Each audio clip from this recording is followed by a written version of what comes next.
Alexei, how are you feeling today? I'm happy. I'm happy.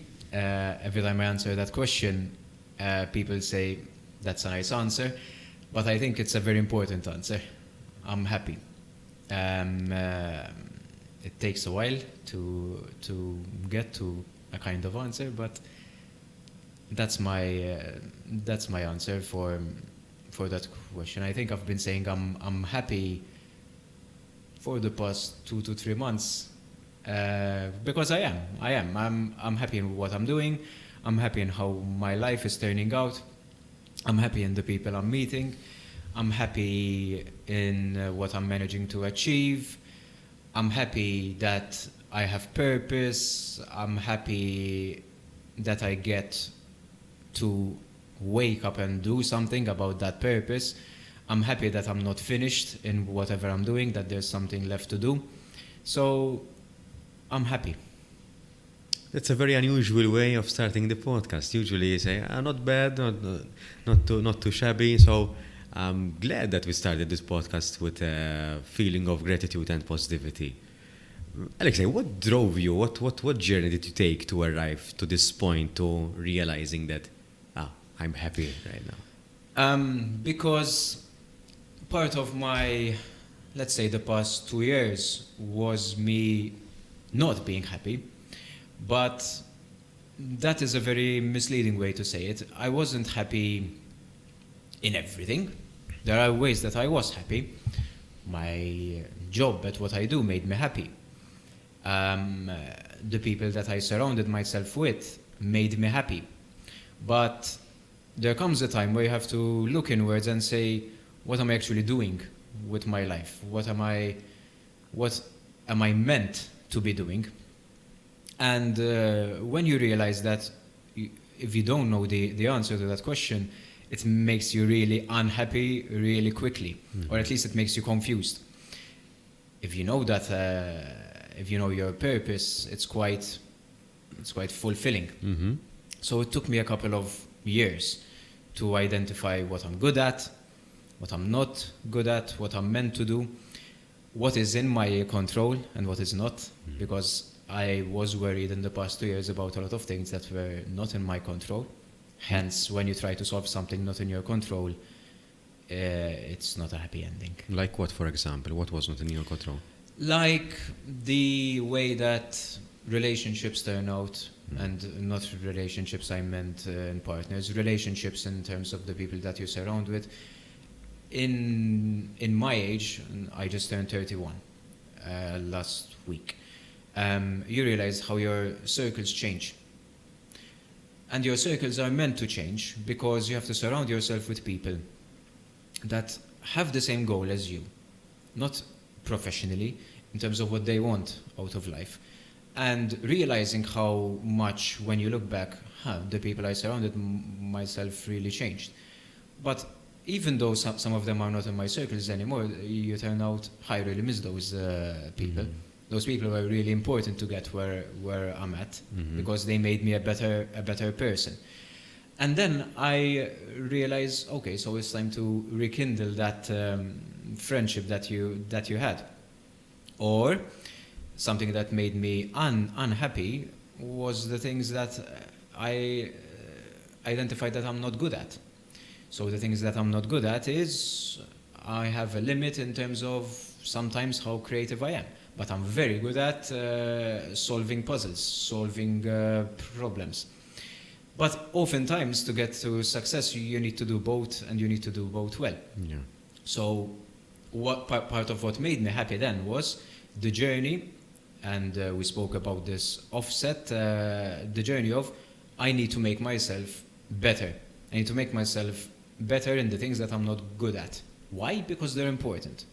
Some things that you're not good at, you can just leave because they will not make you better. Not everything is important. So part of the things that made me happy was prioritizing what I need to do, what my calling is, what I'm meant for. And then it was a long journey, hence why it took me so long, of improving myself slowly but surely, and I'm not done, by the way, in the things I need to do, in the things I'm meant to be doing. Very interesting, because you're calling it a journey, and I think that is how it should be called, because it is a lifelong journey. I think no one is ever done with improving themselves, but you've touched upon some interesting concepts, because you said, you made me remember a particular concept that is it we change, or the circles that we're part of change? And in essence, I think it's both change, because we both influence on both rub of each other. So we're influencing both. So it's a mutual learning experience, which I fondly remembered as well. Sometimes it's very hard to say goodbyes in life. And again, this is something that we've discussed offset as well, the importance of surrounding yourself with the right people, based on your current you. Exactly. Based on the current me and what I want me to be. And I hate saying me, because even though it's very important, I really hate saying me, but that's my nature as a person. Something that I learned in my journey was I don't take compliments well. I really don't. I'm one of those people. If you tell me a compliment, I'll change the subject immediately. I don't know why, but I'm good at taking criticism. I need to be better, but I'm good at taking criticism way more than I am at taking compliment. I really can't explain it. I'm sure that there's a theory here, but I realize maybe another book to read. Definitely. It's something that, in these years, I rekindled my love to read more, because I used to read way more when I was a kid, and I stopped because life got in the way. But especially in 2023, I read a lot, because we're filming at the end of 2023. So it's a time that you caught me in the right time, that I'm looking back on the year and everything. Like, I read a lot this year. If I recommend books, one book that really helped me, and I think everyone knows about it by now, it's Atomic Habits. I think it's been #1 locally for half a year for sure. But a message that I take from it is that you're never finished. You're never finished, in the sense that, and it's important not to be finished. It's not like I want to change, I don't know, let's say I have a fitness goal. I want to change my fitness until I reach a weight of 65 kilos. When you hit 65 kilos, your journey is over? No.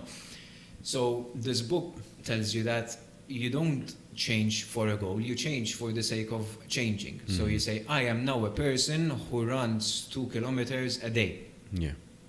I am now a person who eats healthily. Not because I want to do something to achieve a goal, it's because, for the sake of it, I am now a person who is starting to eat healthy, for example. And that changed my mindset completely. It's because you don't need to set these gigantic goals, you just do it slowly but surely. So that's how I managed to change myself. Journaling helped me. Journaling helped me a lot, so it was part of it. I am now a person who journals every day. So you do journal every day? Okay. One of the best decisions I made. What's in your journal? Oh, it's such a hodgepodge. I got an app. I used to journal with pen and paper, but it took me a lot of time. So I switched as of March to typing. Okay. There was an app I got called Day One, and it's a very good app. It's literally meant for journaling and nothing more. It supports headings, media, imports some videos, and it transforms your journal into a calendar. And then you zoom out and you say, this year was a very good year. Very interesting. And I like that, because you carry it with you, you take a picture of what's important, so on and so forth. It's very good. So part of what made my journaling better was typing it. Okay. Because I'm a faster typer than I am a writer. Okay, fair enough. Even though I carry a book, I think you saw it, with me every day, just an empty booklet to write, scribble, sketch. Half of it is gibberish, but the other half, something good comes out of it. Yeah, and the human mind is it's very good at creating ideas, but not very good at storing them. So it's good to get them out of the system in a way. So And that is why it really helped me a lot, because across these past 2 years, 3 years, I dealt a lot with organizing confusion that I had in my head. So part of organizing it was just letting it out first. Identify why I'm feeling what I'm feeling, why I'm thinking what I'm thinking. Yeah. What am I thinking? Because Definitely. sometimes even just answering the question, what are you thinking, is as complicated as how are you feeling? Definitely. You know what I mean? But it's always interesting because it always makes you feel better. So journaling was part of the things that made me better. Well, I share the same experience, perhaps not the same, but similar, because it's been a year since I started journaling as well. I journal every week though, so I don't journal every day. Okay. I spend my Sunday evenings usually, it's an hour and a half, Okay. to reflect on my week and then to write about the highlights of that week. The Nice. things that I've learned, the things that didn't go as planned perhaps, the things that are coming, and it's online, so it's public. So you mentioned day one. That's another step, huh? Yes. Putting your thoughts. Have you ever heard about Substack? It's the website. Yes. It's the content management website, no, I believe.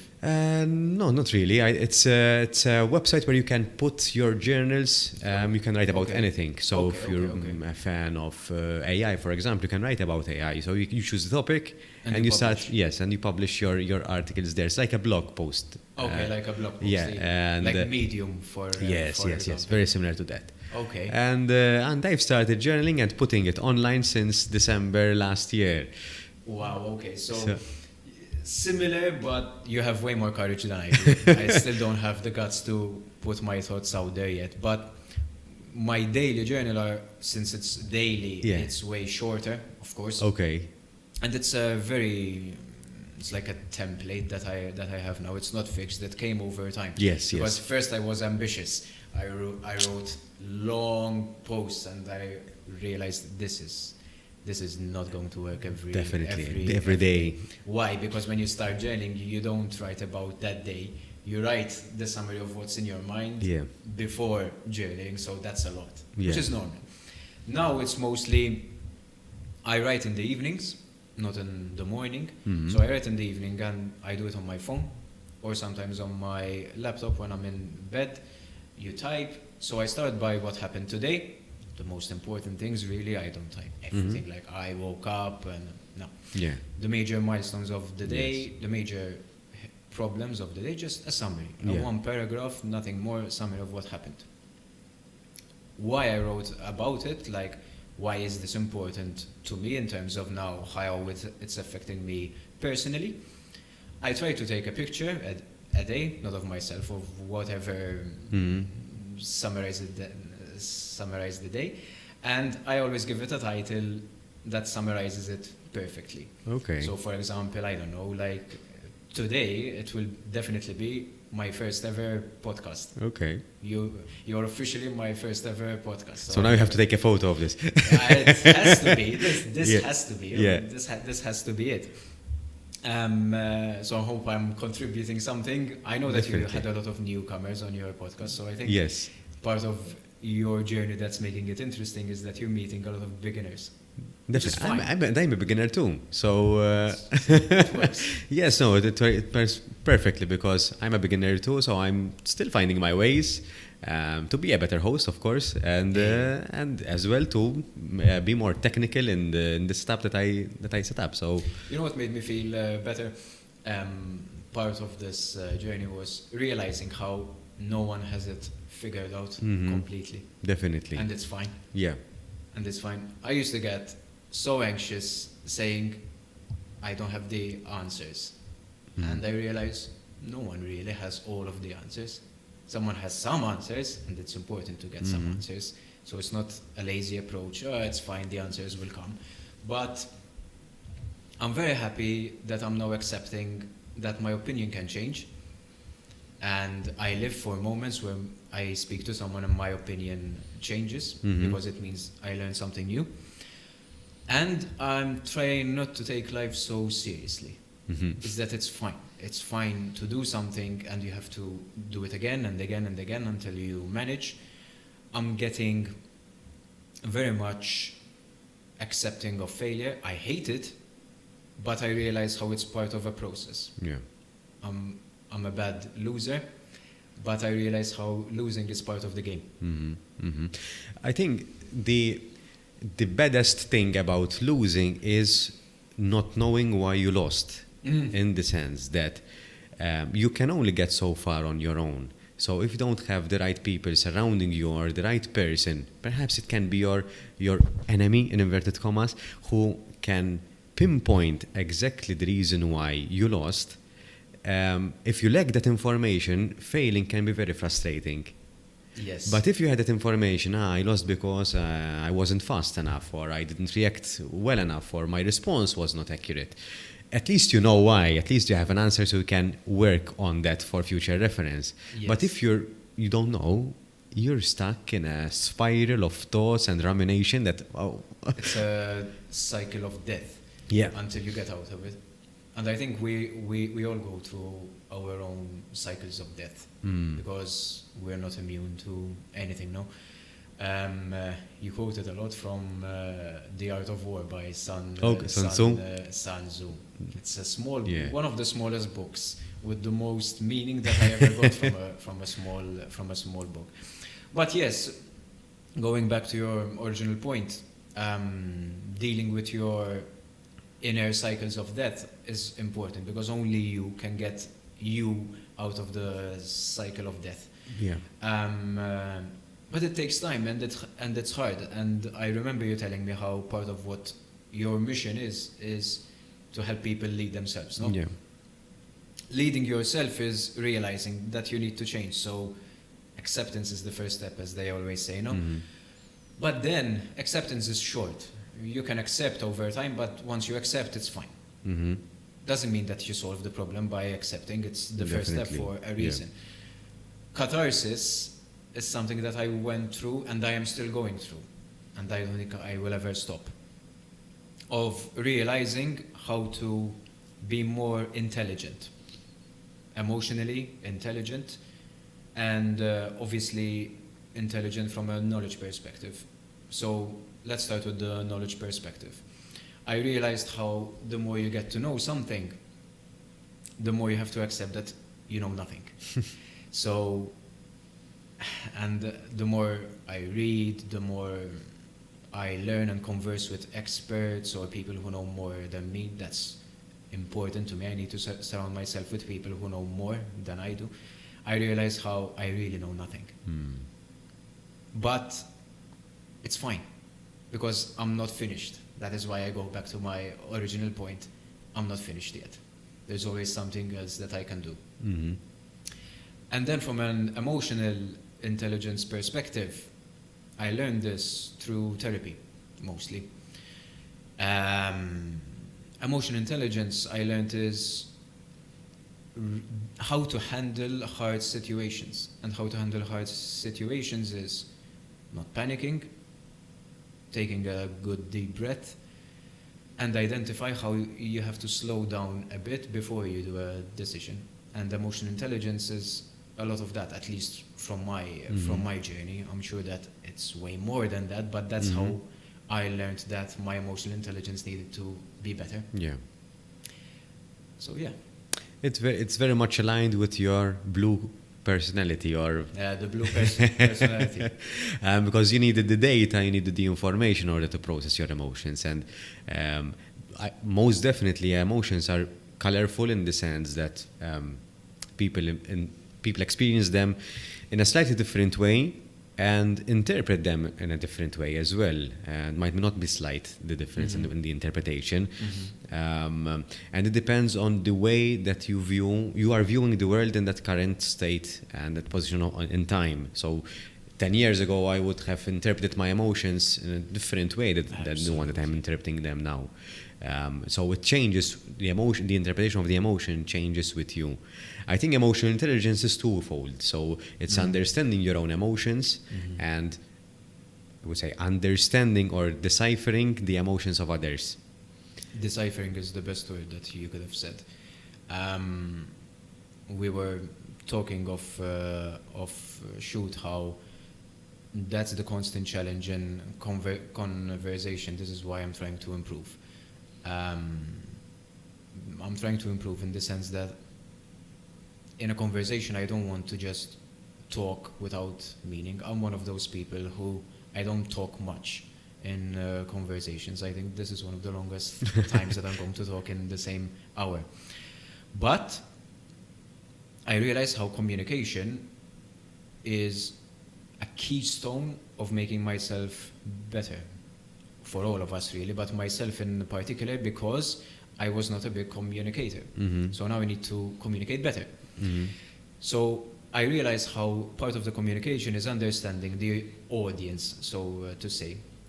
And not in the sense that you don't get to say what you want to say, but you have to say it in the way that appeals to the audience, in a way that at least they get your perspective. Communication is twofold. I also need to listen. So I think that I learned to listen way before I learned how to speak. Because since I didn't talk much, I learned to listen way more. Yeah. That is why then when I speak, at least I speak to something that I know is going to make sense. But I can't just expect a monologue from the other person, so it has to be twofold. So part of what I learned in communication is that you have to understand your audience, and what we are talking about is that book, Surrounded by Idiots, how you can abstract a personality into 4 different colors, because the author chooses colors there.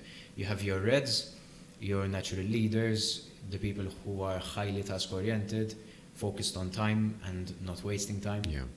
You have your yellows, who are the happy bunch, the proper extrovert, full of charisma, always looking for the happiest place to be, the center of the party. You have your greens, who are pretty much the average of all colors, whose aim is to help others, and their importance is to help the team. If the team is doing well, the green is happy. And you have the blues, who are the introverts, the analytical people, the people who wait for information before they do something about it, the perfectionists. And obviously all colors have their ups and downs. You can't be a purist to any kind of color. And which is why I go back to the point is that I have to surround myself with a mixture of these colors, because imagine if I surround myself with reds. That's stressful. Yeah. That's stress. But I can't surround myself with yellows who just want to be happy. Part of change and making yourself better is not being happy. It's uncomfortable. Doesn't mean sad, exactly. It's uncomfortable. And it's stressful. Like, change is stressful. The good change, anyway. Yeah. The good change. At least for the good change, you mean by controlling the change in the sense that you know what you're setting up for yourself. Exactly. If something has to be made better, it has to go through transformative change. Transformative change is the hardest kind of change, because you're making something different. You are changing, as we like to say, the modus operandi, how something ticks. Yeah. And it is not a short process. Like, going through change it's uncomfortable. You are literally, as they say, you're going out of your comfort zones. We have seen, I think, so many reels on social media how it's important to go out of your comfort zone. No, it's become a buzzword for so long now. The buzzword. But what they don't show you on social media is that behind every successful person, there's a journey of change and being uncomfortable for days, months, sometimes years. Yes. Which is important. And I don't think that any successful person is finished, because they realize once you get a taste of success, it's a way of life, I would say. It's a way of life. It's the way of how you want to experience life. So one success is different for everyone. For some, success might mean that they have a job, have a family, have children, and that is success to them. And everyone has their own interpretation of success. Exactly. However, we are pushed toward a certain type of success, which is, as we were discussing before, money-driven. That you have to have money in order to be successful one, and to be happy, which is, okay, money can translate to success to some extent because you are successful in that area, perhaps, but I definitely not happiness. As we were discussing before, money is a tool that can bring you close to leading a comfortable life for sure, and thus can bring you happier, can bring you closer to happiness to some extent. But happiness comes from within. Happiness comes from within, and you have to define your own happiness. Because I totally agree is that everyone has their own form of happiness. Happiness is entirely subjective. But you have to take the time to understand what is truly making you happy. That was part of my journey to get here. It's like, what really makes me happy? I'm a very simple man. I like life and everything that it brings with it. I truly enjoy it. What makes me happy is coming into an environment. Let's start with the workplace, right? Because it's a professional and you spend most of our adult life at work. Exactly. It's like the fact that if I come into work and I'm surrounded by people who are creating ideas that I could have never dreamt of, that is my happiest kind of work environment. It's an environment where the teams, plural, are creating projects that are really making sense, are really making things better. And I'm lucky to be in an environment where I get to see this. I get to see it every day. And I'm also lucky that I get to contribute to some of those ideas. So that really makes me happy. Because I don't want to be in a world that I get paid to do the same thing over and over again. That is death for me. Yeah. That's for me, though. Some people might enjoy it. Some people may enjoy a totally mechanistic kind of life, and that's fair. Everything is important. Every kind of job and role is needed. It makes the clock tick. So that's for work. Outside of work, what makes me happy is I am totally a simple kind of man. I am a man who enjoys to travel, and when I travel, I don't look for the expensive kind of traveling. I look to explore cities and environments in a way that I can walk through those cities. This year I enjoyed taking more photos than I used to, because I appreciate how you can try to summarize a day or an environment in a photo. Yeah. Because you choose how you want that photo, and the photo really makes you feel something. What else do I enjoy? What makes me happy? Company, of course, but I'm very selective in my company. I'm a very family-oriented person, because I am very loyal to my family in terms of what they did for me when I was a kid, in terms of how they supported me in my journey, supported me in the hard times, were there for me in the happy times. So I'm a very family-oriented person. I'm a kind of person that if my family is happy, then that makes me happy. I like to see my family happy. And that was it for me. What then gives me the thrill in terms of happiness is learning. I'm a guy who really enjoys learning new things. And we are fortunate enough to live in a time where we get to do so if we truly want to. Definitely. And what more is there to life? I mean, for me, that's it. It's like I surround myself with a very close circle, a circle that makes me truly happy. It's the people I care about when push comes to shove. It's the list of people I think about before I get to sleep at night. It's like this is my list of people that I think about. Yeah. And as long as I'm in an environment, in a professional environment, that I get to build and create things that didn't exist, or at least change the modus operandi with people I truly enjoy and feel honored to work with, then I'm sorted for life. I'm sorted for life. Definitely. Alexei, at one point, I'm not sure whether you did it on purpose, you realized it or not, but I think you highlighted one of the keywords when it comes to personal growth, at least from my perspective. You asked yourself, what makes me happy? And I think asking yourself the right questions is very, very important. We have natural bias as human beings because our brain tries to protect itself. So it's very hard for us to ask us the hard questions and derive the answer.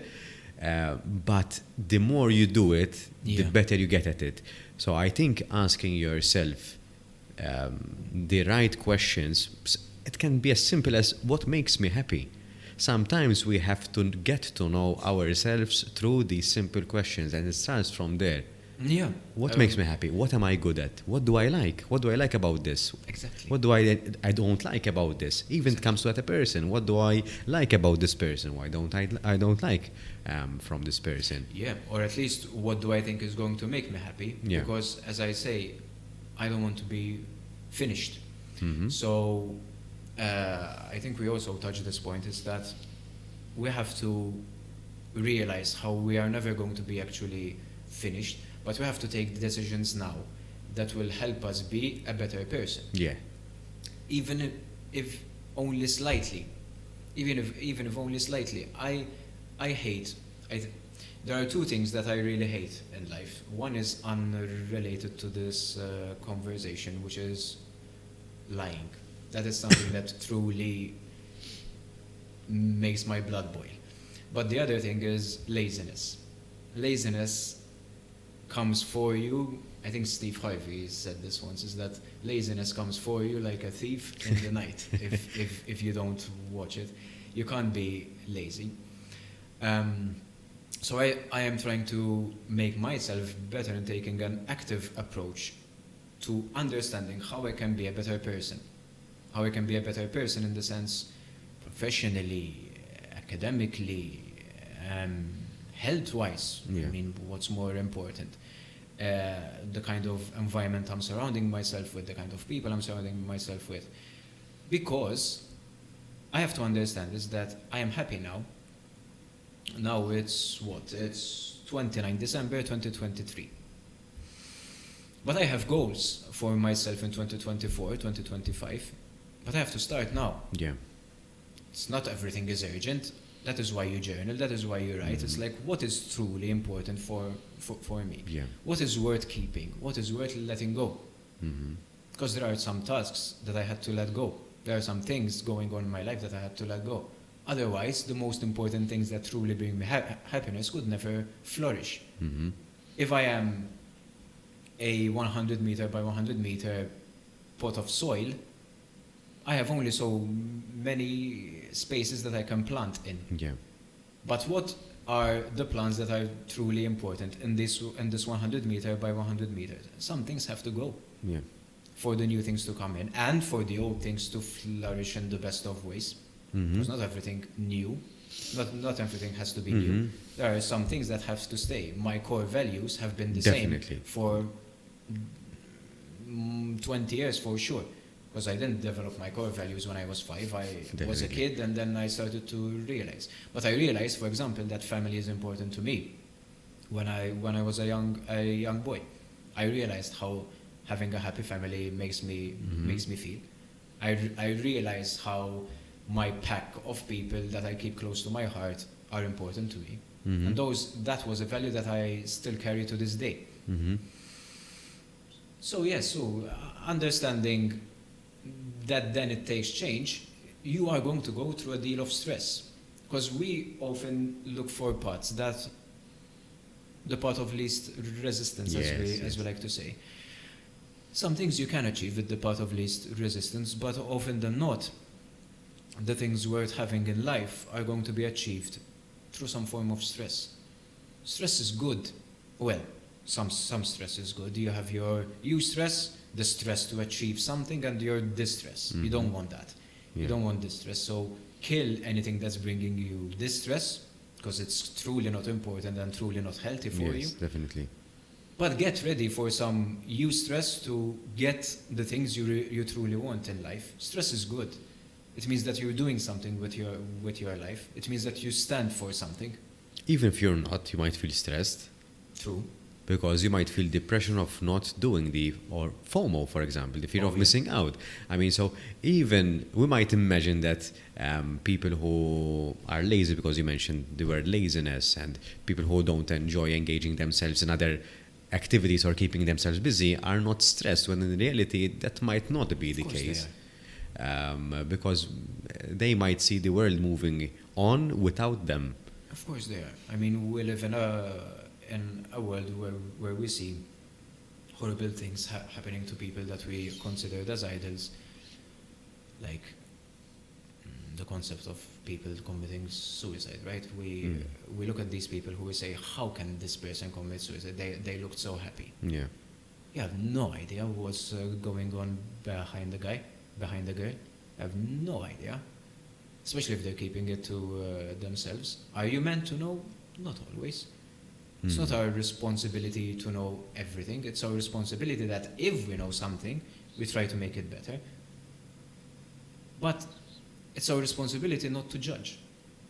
It's our responsibility not to assume that someone is of the same cloth as us, that someone thinks in the same way that we do, because we have a saying in Maltese, mid bniedem mid fema, and that's true. If you have 100 people, those 100 people are going to have their own biases. And that's important to realize. Yeah. The biases of what makes you happy, the biases of what stresses you out, the biases of what your core values are, the biases of why you take a decision and not another one. Yeah, the quicker you realize how everyone has their own battle, the happier you'll be. And that's important. Definitely. But it's important to realize what your battle in life is.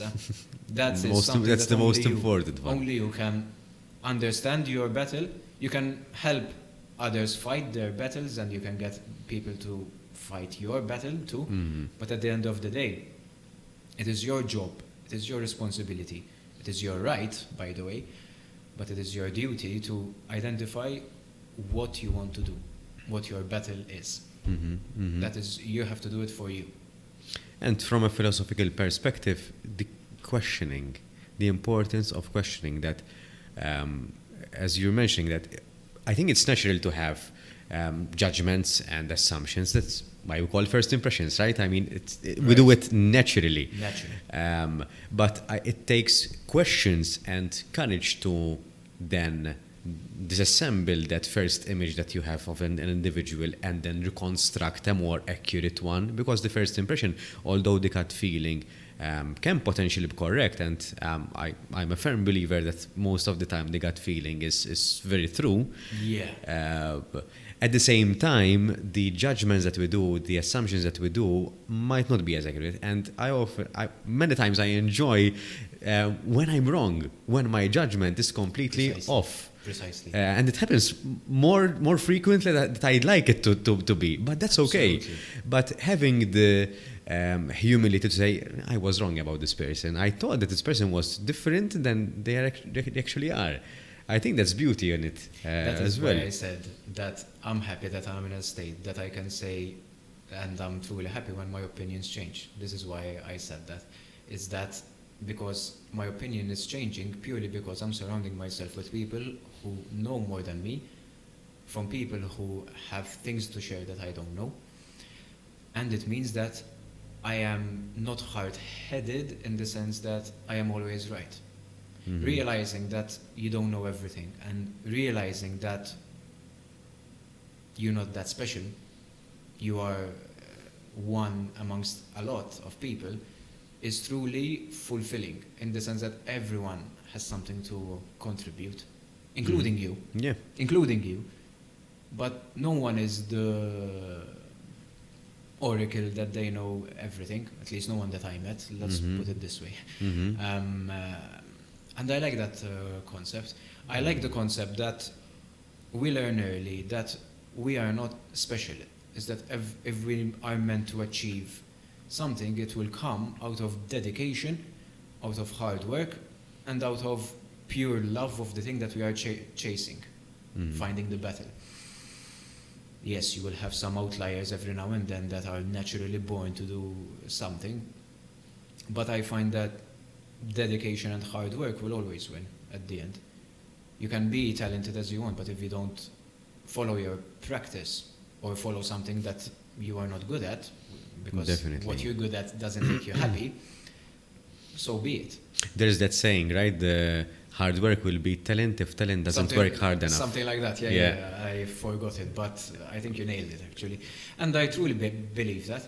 But part of it, part of identifying and throwing your love at something, throwing your skill set, your time, which is limited, at something, is identifying that something. What do I want to do? Yeah. What do I want to do? What do I want to wake up to chase? What do I want to feel lucky that I get another day at attempting? Mm-hmm. That's fulfillment too. That's fulfillment. Finding your purpose is something that everyone needs to do. Finding your purpose is a beautiful moment. Mm-hmm. I will be the devil's advocate here again.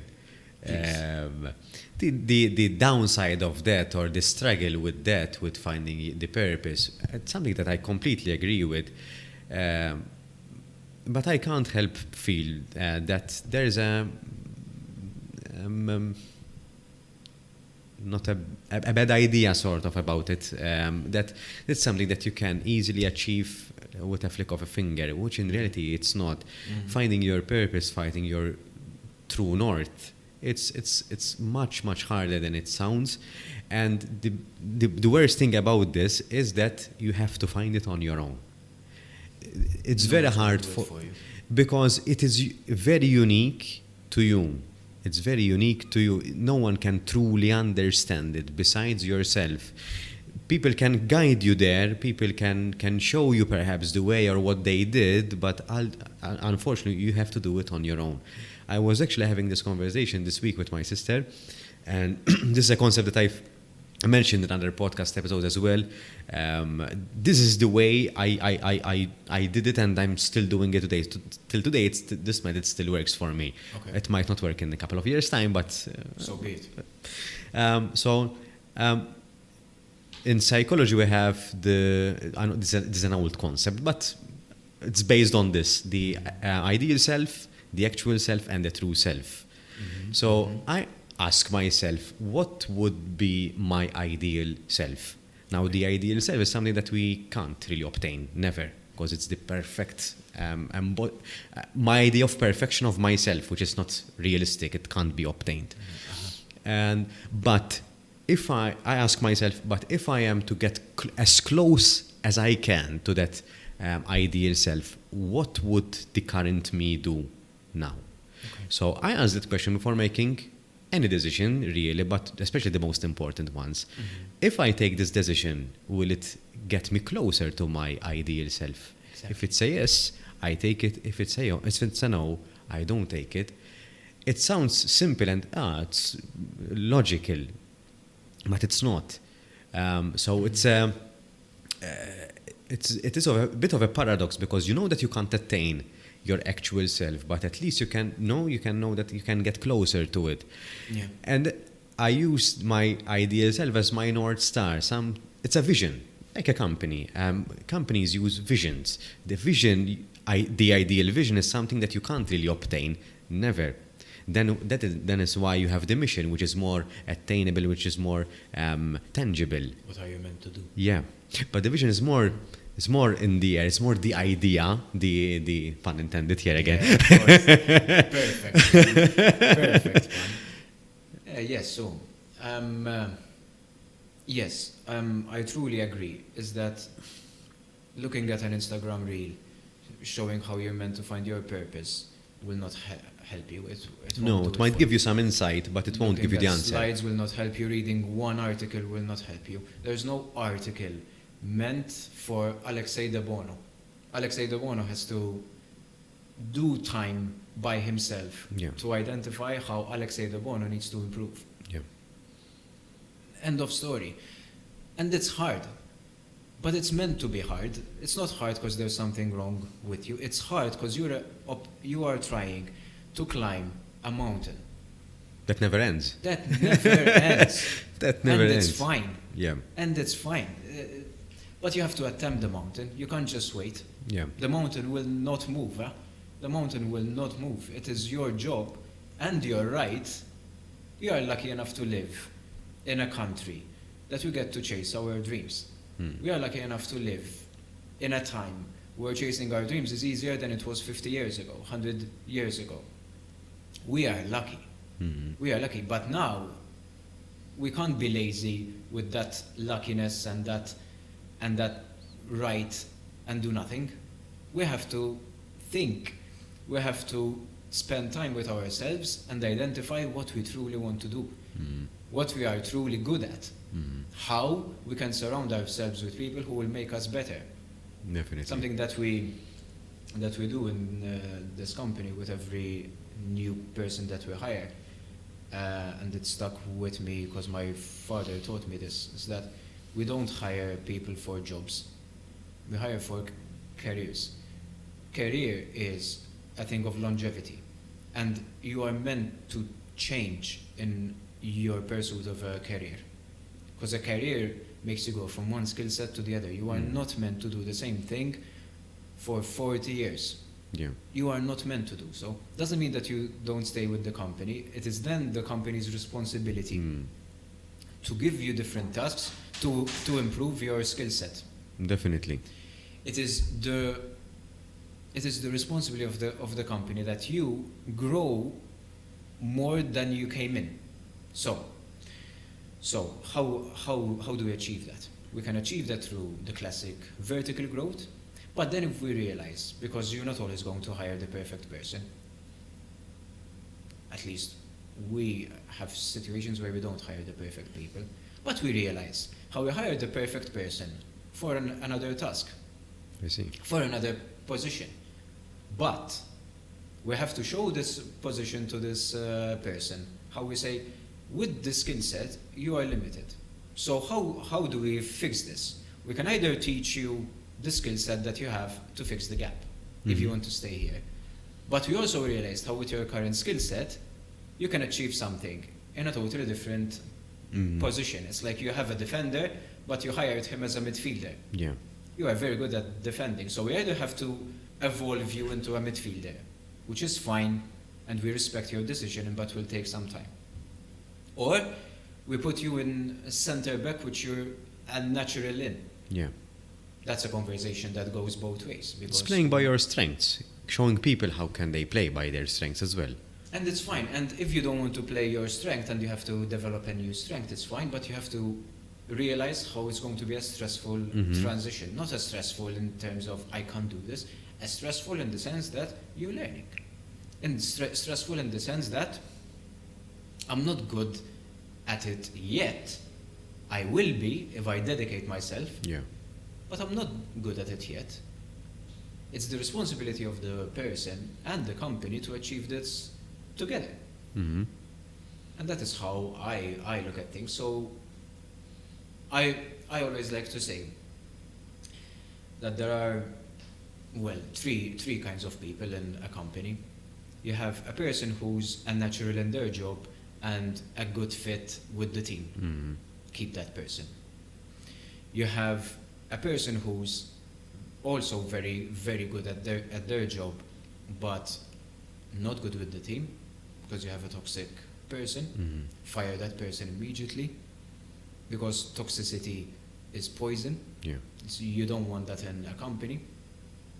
And then you have a person who is not that good at their job yet, but is super with the team. They have a very good attitude. Yeah. Keep that person, because that person will get better with you by their side, of course. You can't just leave this. You have to make them get better, because they have the right attitude. Yeah. And attitude goes a long way. You can't teach attitude. It's So the you fit. have to fix toxicity immediately to take care of your people. And if someone has the right attitude but needs to fix the skills gap, it is your responsibility with them, because they have to accept, to fix that skills gap. It's the cultural fit that we mentioned. Attitude also. is the most Yeah. important too. Attitude in terms of how you go with people, how you respect others, but attitude in the sense that you are ready to tackle a problem head on, that you are not fazed by a challenge. The work attitude, the attitude, let's get this done. Yeah. The attitude that I will not give up. No book teaches you that. That's upbringing.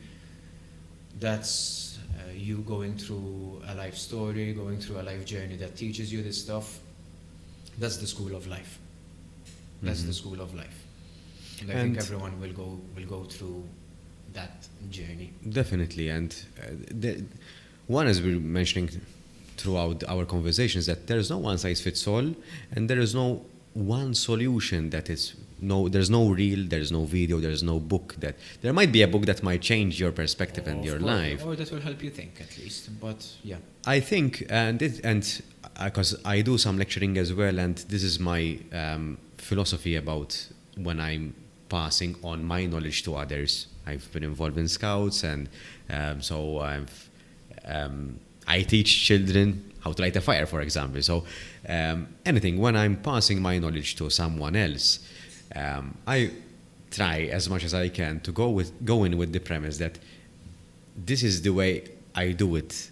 Doesn't mean that it's the way. Yeah, the exactly. way. It's the way I do it. So it's very much like there are many theories, there are many models, there are many frameworks, but in practice, you might not follow the framework to the dot. You might take something from this framework, you might take something from this other framework, and then you apply it. So weird. It's the neural plasticity, the ability to amalgamate, yes, and the flexibility that you get.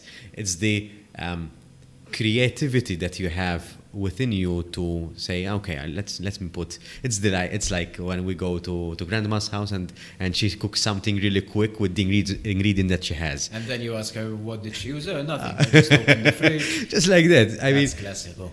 We have to develop that ability that, yes, through academia we learned many concepts, but now in practice, how are we going to use them to solve real life problems? Of course, that's something that we do at the academy here, is that even the people who we get to teach, you have to get practitioners to teach. How can you teach something that you don't practice in, really and truly? What value do you bring more than books? Your experience. So how can you teach economics if you're not an economist? How can you teach entrepreneurship if you've never spent nights up until 2 a.m., 3 a.m. thinking how to solve your business idea, your business problem? No book will teaches you that. No book will teach you that. That's the school of life, as I like to say, and both are important. That's the main difference between me and my brother, my younger brother. My younger brother managed to graduate, as I say, through the school of life way earlier than I did. He had a totally different skill set than I did, made it on his own, insanely proud of him. And that is how he did it. He chose a path in life that he went through the school of life way earlier than I did. In what ways? So he chose to be a chef. Okay. And now he's a Michelin level star chef. He doesn't live in Malta anymore. So me and him both left Malta at the same time. Okay. In 2015, like he left, I think 2 weeks before I did. And he went to get experience. I went to do my master's. So notice how I am still in academic mode, etc., etc. Just finished my bachelor's in AI, and then went to do a master's in informatics in Edinburgh. And he also went in Scotland, but he lived in the Highlands. So it was like a 2-hour train between us. My brother learned to live on his own in the same way I did, but my brother was more prepared because he was always a lone wolf before. He always kind of made his way. And the worst things that teachers used to do, because me and him went to the same school, was to compare him to me. And he hated that. Okay. And he hated that because our subjects that we chose were different. Our things that we liked were different. Like, and they used to tell him, you're nothing like your brother, Alexei. And that's his reply always used to be, I'm not. Alexei. I'm not him. I am my own person. So he realized this, is that his only way was to do it on his own, and he managed. And he managed. And that is why he went through the school of life earlier than I did. He learned the value of resilience, the value of patience, the value of perseverance on his own. Because everyone is meant to learn those on his own. You have to go through your own life journey. But it still takes some, at least in my opinion, I think it still takes some internal resources to realize that, hey, I can rely on myself. Yeah, that, of hey, course, I'm of my course, own of course. being. I am way more powerful than I think, but I have to go through the trials and tribulations. Definitely, That is because what I meant by the school of life. some people might have been destroyed by such comments. They might have said, I can't achieve this. It might have a negative impact on their self-esteem and self-worth. Oh, he used to hate that. Rightly so. But he picked himself up, apparently, so it's something that shows strength as well. I knew, of course, but I told him, just be your own person, because I knew he's gonna be fine. And we were raised with values. Both of my parents gave me the values, is that you are meant to form your own opinions. Don't just do something because we're telling you. Listen to us when it comes to health and safety, of course, like don't skip the steps, don't touch the iron when it's hot. These are the core values, but make your own decisions. Don't play piano because we want you to play piano, you know what I mean? Learn this, learn that. Learn this sport. Do you like it? No. Then let's change the sport. What subjects do you like? Do you like maths and computer science when it comes to me? Fine. Let's go there. With my brother, do you like the field of cooking, the field of inventing more culinary approaches? Yes. Okay. There you go. Yeah. So I consider myself lucky that I was raised in an environment that my parents were highly supportive of me. Yeah. I hope everyone gets such an environment. Obviously, it's not always the case. Yeah. People are dealt different cards in life. Different cards in life. But what can I say is that no matter what card you are dealt with in life, the game is the same for everyone. The game is unfair. People have different starting points in life, especially when it comes to realizing who you want to be, or at least who you consider as someone who made it where you want to be in 2 years. Yeah. They may have different starting point in life. They may have worked harder than I did, and that's a possibility like all the others. They may have had a lucky break. They may have been at the right place at the right time. Doesn't mean that I'm not going to make it. Definitely. It just means I'm at an earlier chapter. There's a good book on that called, it's a short book, The Dip. I forgot who the author is. It's a very short book. And The Dip is all about finding how everything you want to tackle in life starts kind of with the same process. You go with this maximum energy, you're full of adrenaline because it's a new thing. Yes. And first it's all new, it's all roses, rainbows, sunshine. Then you realize how there are different dips. These are the different challenges, as we like to say.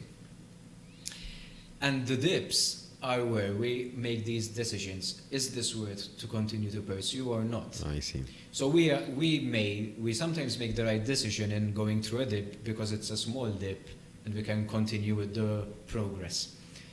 We sometimes make the wrong decision how we give up when the dip is quite small when compared to what we thought it was. Yeah.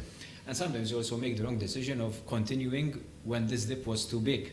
Is that we went down the wrong path. Yeah. That's fine. These are part of the lessons in life. The unforeseeable future.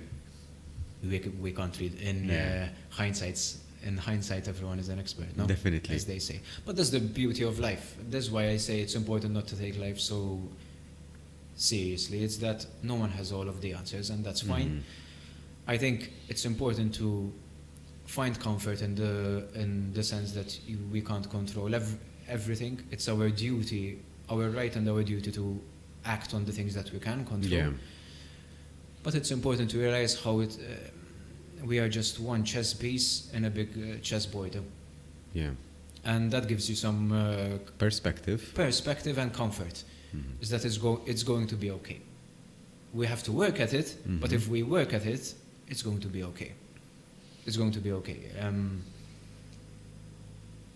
That is how I find my source of happiness, is that understanding how it's not always as bad as I think it is that as long as I live and breathe, there's always hope to act on the things that I want to work on. Is that as long as I surround myself with the right support system, which everyone needs to do, find out who's good for them, find out who really wants to be there in the happy times and in the sad times and in the hard times. As long as I surround myself with the right support system, it's all going to be fine. I obviously need to reciprocate that by being there for others as well. It goes both ways. Definitely. And it brings some fulfillment. I think it's one of the best things that you can do, is just be there for others with nothing in return. And that's a very good thing, I think, in life. I resonate with that because I come from the voluntary sector as well, so it's something you give some... You live and breathe Definitely, it. definitely. You live and breathe it. Doesn't it give you the sense of fulfillment, in the sense... It does. Through my small act of kindness, I can actually make a big deal of change to someone? Yes, it's. I would say it's twofold, because it's one, you're doing it because you want to do it. Precisely. So there is no. You have responsibilities, of course, but you have the option of opting out all the time. So that gives you a sense of peace as well. And because you're doing something that you enjoy doing and that you're passionate about, it gives you a release outlet as well. So it's something that it is very reassuring that you're doing something because, one, you want to do it, you want to be there, and there's a sense of belonging, and that you're able to express yourself in that way. It depends on the voluntary organization that you're part of. It can be helping animals, for example. It can help you express love in a way, because you are expressing love of what you do, and you're expressing love to other people because you're not expecting nothing in return. It's like the unconditional love to a certain extent. Fully agree. I think it's one of the best things that we can do in life, is find out ways that we can help others with nothing in return. Because yes, of course, we get caught up in the rat race, as we like to say, and that's important to be successful. Competition is very good. Competition is very healthy, I think, to make someone better. So we're always in competition mode, even in Malta, which is such a tiny country, is that everyone knows your competitors. You know your competitors. So you often get caught up in being ultra competitive, is that finding these ways that you can just be a good person brings you back down to earth. It's good to change. It's good to change your perspective. So I'm very fond of this. So I tend to. I'm quite a busy person. So I enjoy doing different things because it gives me different perspective. So okay, I enjoy my job. I enjoy doing the work that I do, but the voluntary aspect, the podcasting, for example, it gives you a different perspective on things. So it's not just one. You're focused on the business and trying to grow your business. That's good, and I think it works for some people. I don't feel at the moment, and I might be wrong, but I don't feel that it works for me, because if I obsessively do something, only one thing for a prolonged period of time.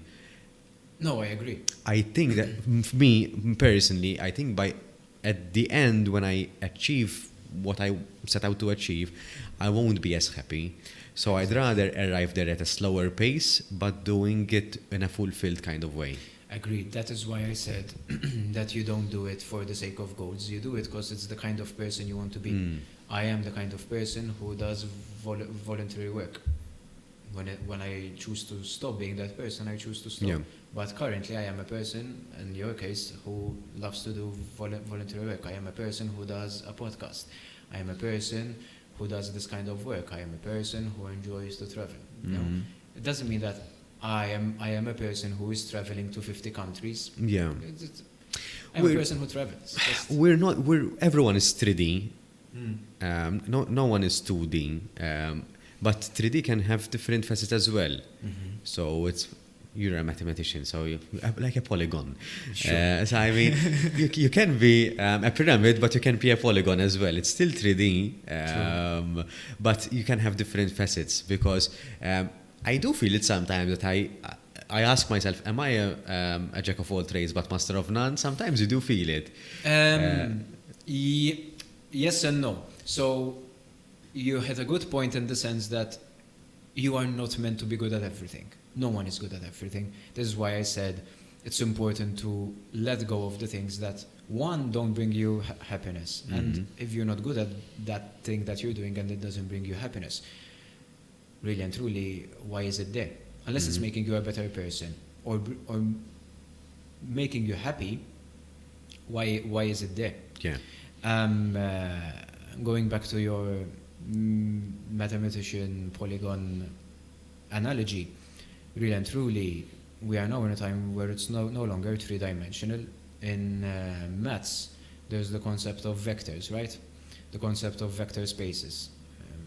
Not really a mathematics kind of person. It's very easy. It's that for every person, there's a list of features. Okay. Right? And a vector is just a list of numbers. Okay. That's just it. It can be a row, it can be a column. It's just a list of numbers. A vector, it's a collection of numbers to do with a particular thing. And let's say that it's 2 dimensions. A vector has 2 numbers, x and y. Yeah. X-axis, y-axis, and you can plot that. It can be 3-dimensional, x-axis, y-axis, z-axis. And the beauty of vectors is that they transcend as many dimensions as you want. So you have n dimensions. Yeah. You can't draw it, of course. But when your analogy of numbers to describe a person is that there's more, there's a plurality of properties to define a person. Yeah. That's the beauty. That is why I say that no one is the same. Yeah. No one. There will never be a vector that is perfectly matching another one. No one will have an identical vector. Definitely. In the concept of maths, and I think that's beautiful to me. Mm-hmm. You have vectors that are grouped together because of a common interest. Yes. In fact, we use this. This is a practice that we do in data science. It's called clustering. Okay. And that you cluster or group vectors so that can make sense. Yeah, vectors that are common together by a particular set of properties. Yeah. And you have different ways to measure how close a group of vectors are. But no vector will ever be a copy of the other. There will always be something that's particularly different from one vector to the when you look at it from a microscopic point of view. Even from a macro, and you can zoom out and you can see them really bunched up together, but they'll never be exactly on top of each other. When you then, as in your analogy, you go with a microscope and find out they are still two different people. I think that's beautiful. I think that's beautiful is that we get to choose. So why are we trying to be someone else when we can be us? I know how cliche that sounds. I know how cheesy that sounds, but it's really true. It's really true. We have the right. We have the right to choose what we want to be. Yeah. We are lucky. This is why I go back to my point is that I'm happy. Is that I'm happy is because I choose what I want to be. I get to choose what I do. I get to choose to be a better person. I get to choose to go through the stress of being better because I know it's going to be worth it. Because I know that I can do it, and because I know that I have the scenario to do it. And if I don't, guess what? My job is to get the scenario. And then when I'm done with that, it's on to the next. And on to the next. But that's me.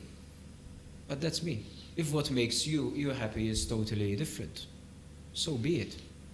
As long as you don't hinder others in making yourself happy, have at it. Have at it. Find out what makes you happy, and if what makes you happy changes over time, which is probably will, so be it. It's a natural consequence, I would say. It's progression. It's natural progression over time. I think we're lucky. Alexei, thank you for being part of the show. Thank you for I think- having me. It's an honor. I think you fared well for your third podcast. I hope so. I hope so. I hope I came across in my challenge of communication in the right way. I hope someone finds something that I'm sure.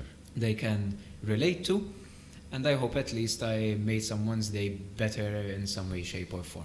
At You least made you'll, my day better by having me. It's an definitely. honor. You'll have, the honor is mine.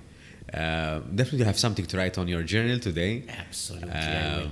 And I hope that this experience will add more value to your journal experience, because what I've learned throughout this year is that the journaling aspect that you mentioned and coupled with the podcast is very reflective. So it makes you think in a kind of different way.